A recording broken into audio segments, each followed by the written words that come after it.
It's the Health in the Real World podcast. It's time to start the show with Chris Janke as your host. Here to give you everything that you need when it comes to fitness strategies. We keep it simple and easy. It's your roadmap to get healthy. You don't need equipment and you don't need a gym.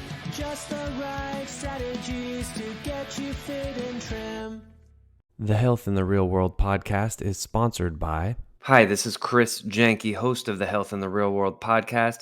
When I'm not interviewing podcast guests, I'm training and teaching fitness to my wonderful clients. If you don't have a trainer, coach, or teacher who's helping you with your fitness, text me and I can get you started for free. Text WORKOUT to 408-883-4442. Hello and welcome to Health in the Real World. I'm Chris Janke and I'm joined today by Yolandie Hamilton. Yolandie is a personal style and confidence coach for women to feel liberated, in control, and confident in their style and body using psychology. Yolandie, welcome. Hi, it's so good to be here. Thank you. You're welcome. Thank you so much for coming in today. Start off with just kind of embellishing on your biography, who you are, kind of how you got into this, and who you help. Yeah, so it really evolved over a number of years through personal experiences, which would be the valleys of life, as I like to put it, where I saw how I not only was neglecting myself, but that the way in which I was dressing was communicating to others that I was neglecting myself, but also that they didn't need to treat me with any, priority or respect or that I just wasn't important, basically. And it was okay for me to sink into the background. So between that, a not so great divorce, and a number of years observing women in retail, 16 plus to be exact, I saw a lot of patterns with women not only limiting themselves, but passing that along generationally and teaching their children, their grandchildren, nieces, nephews, and friends to limit themselves and think oh, I can't wear this because I don't have the body, or I can't wear this because I'm too tall, I'm too old, I'm too short. There were too many twos. And so I really wanted to marry that psychological perspective with people digging deep, kind of reaching back and healing some of their trauma issues that they probably don't even recognize as traumatic, where people say things like, when you're growing up, oh, it's just a chubby phase, you'll grow out of it, that sticks with you. And people just kind of brush it off. We think oh, it's not important. But I heard something recently that just because it's not top of mind doesn't mean it's not still there. And those are the things that really hang around and manifest in the closet. And that's what I work to bust with women every day, is going to the closet, loving what you see, and when you put it on, loving it even more, because it's truly representative of who you are. Wow. So say that again. Just because it's not top of mind doesn't mean it's not there. Yeah, Yeah. totally. Yeah, that's so interesting that you chose it, and you had all this experience. You said, 16 years, right? And doing fashion and things of that nature. And you're using that as a way to get deeper into the psyche of women. And I've never really thought about that before, that the way you dress communicates. I mean, I guess I've thought about it, but not in the way that you're going about it, right? You're sort of life coaching through fashion choices, right? Yeah, that's actually a really good way to put it, because I say all the time that your clothes are not the problem. It's a symptom of the actual problem, which the problem is between your two ears and the way that you're thinking about it. Right. That makes sense. Your clothes are not the problem. It's a symptom of the problem. So how your transition from going from sort of helping yourself and realizing, oh, I'm dressing in a way that's putting me in the background and people aren't taking me seriously, to conquering that, dressing in a way that expresses who you truly are and who you want to be, and then transitioning to helping other women do the same. What did that look like? What's the story behind that? So it really started right after I filed for divorce in, what was that? Oh my God, 2018. I started binging the self-help books, the Mel and the Tony Robbins, and, thinking about the way in which I'm approaching the world, and, is the world the problem, or is the way I'm approaching the world the problem? And as I read through that, with all my history in working in the style industry and in retail and fashion, I saw a lot of overlap in how, when you look at a problem and you place the blame externally, we do the same thing with our wardrobes. And so I made all these connections with, okay, the way I'm thinking about it is actually where the problem is. There's nothing wrong with the clothing item or with my body.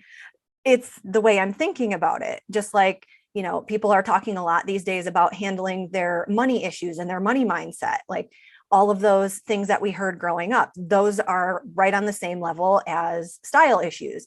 It's really just so internal that for years and years and years, we've had this societal focus on, well, it's style, it's outside, it's what people see on the outside, like, don't judge a book by the cover.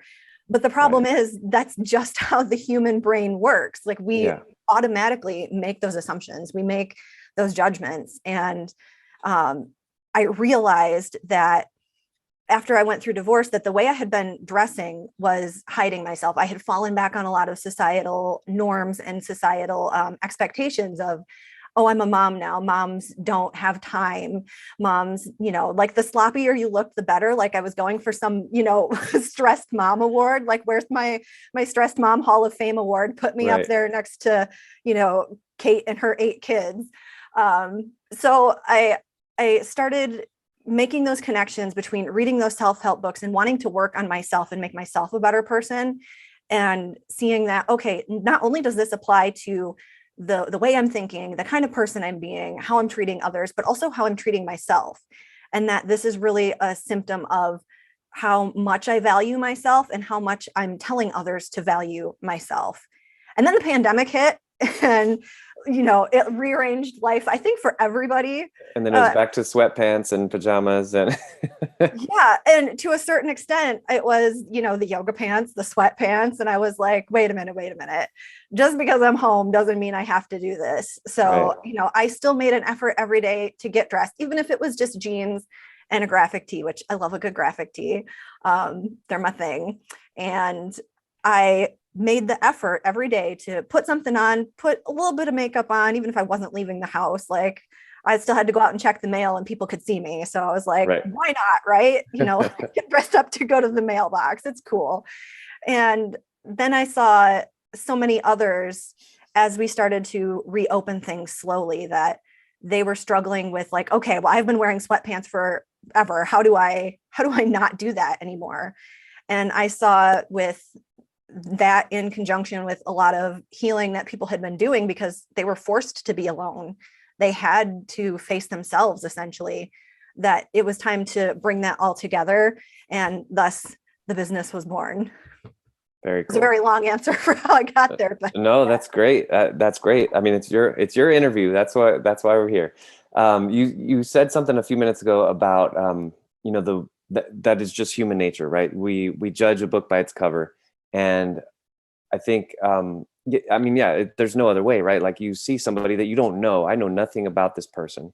I'm going to see maybe the way they walk, how tall, how fit they are, what they're wearing, how. That's probably it. There's very few things that we judge. Now, obviously, we can get to know the person as an individual. You and I are going to be talking for about 20, 30 minutes today. We're going to get to know each other a little bit.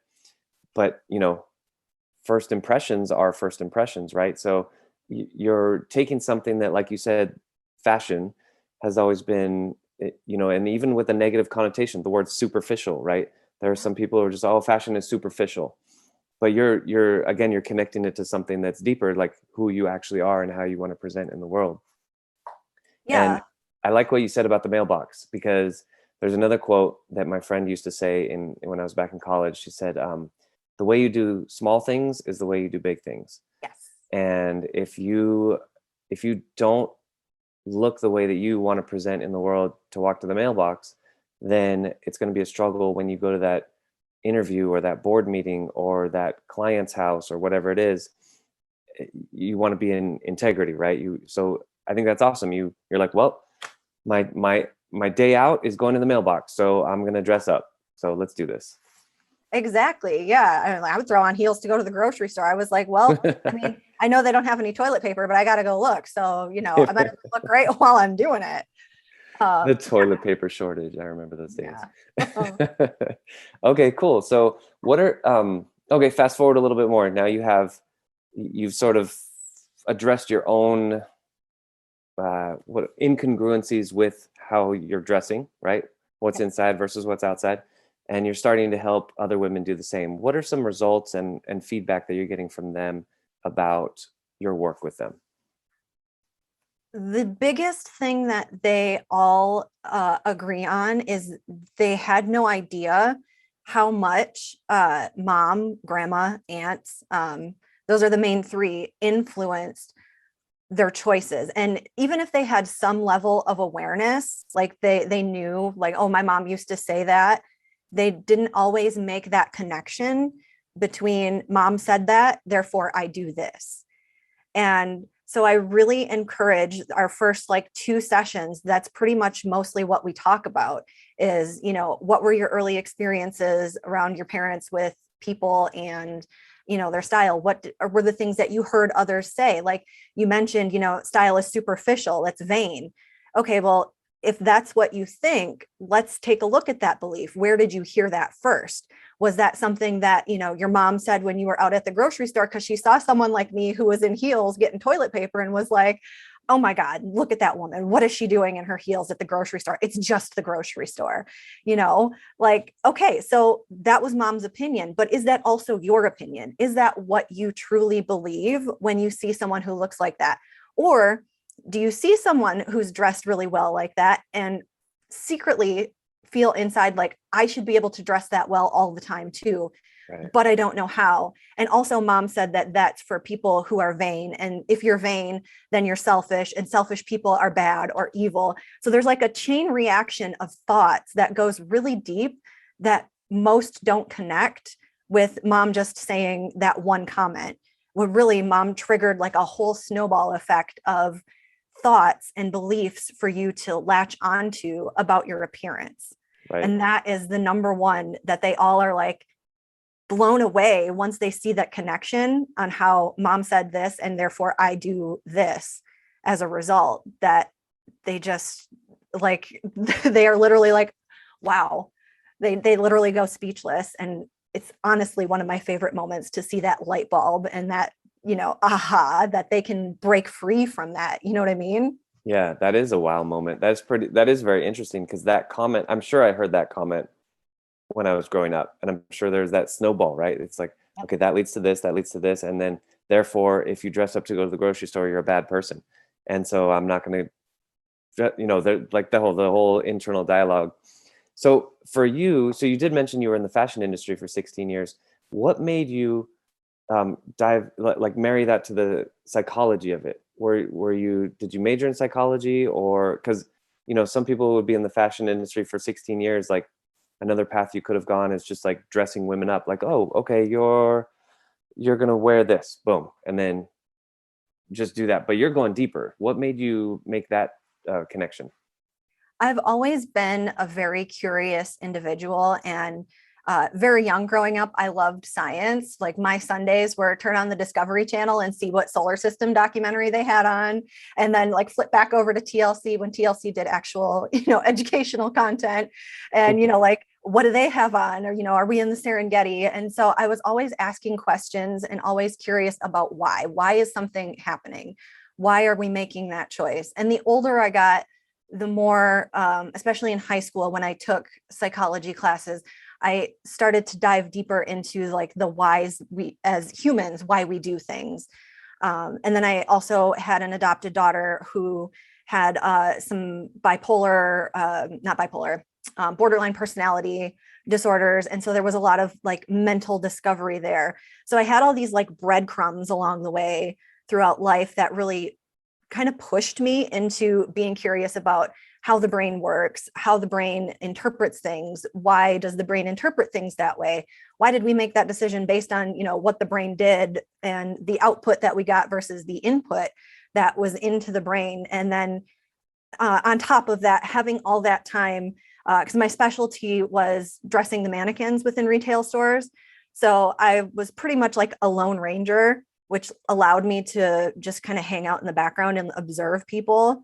And so I literally got 16 years of observational research on watching women, watching what they were saying, and overhearing conversations and the actions from those conversations that really connected everything. Once I got to that point in my divorce where I was reading those self-help books and trying to work on myself, I saw oh, this is like that time that lady came in and said, blah, blah, blah.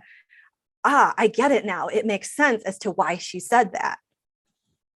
Wow, that's awesome. The self-help books and fashion and presenting yourself to the world in a way that aligns with who you are and who you want to be. That just it makes a lot of sense now. I really I think it's awesome what you're doing. Yolandie, give us bring us home. You're going to go in front of a university graduation. You are the keynote speaker, and your talk is about how you think the graduates can get the most out of their lives. So you can go whatever direction you want to go. Big picture. You're the Tony Robbins. You're Mel Robbins. You're up there and giving your motivational talk. What would you say? It's most important to portray yourself as authentically as possible, whether that be through not only your style, but also through your actions and your words. Because while they are going to see your physical appearance first, what's going to really bring them in is the energy that you're giving off, which is the way you're carrying yourself, your facial expressions. Be open to connection and use that appearance as a tool to build those connections with the people that matter most to you. Because when you are in alignment on the outside with what's on the inside, people are going to see that, and you're going to automatically draw the right people and opportunities to you. So make sure that you do the deep dive inside, examine who you are, what's important to you, and find a way to translate that works best for you to the outside, so that when people do judge your book by the cover, they are interested in what's written on the pages. Awesome. That's awesome. So Yolandie, how do people get in touch with you? Website, social media, email addresses? Yeah. You can follow me over on Instagram at Hamilton Styling. Definitely shoot me a DM. I love making new friends, love getting to know people. And you can pop over to my website, hamiltonstyling.com. And I do have a tool that I'd like everybody to access, to download. It's the Your Weekly Wardrobe Planning tool. And it helps you style 7 outfits once you get proficient in less than 10 minutes. I can do it now in about 7. And it really gives you that moment to sit down once a week and make yourself the priority, so that when you get up in the morning, you don't have to think about what you're wearing. You've already done it. And you're going to jump into your day looking and feeling great. Wow. You can pick your whole wardrobe in 10 minutes. For a whole week, yes. For a whole week. Wow. Okay.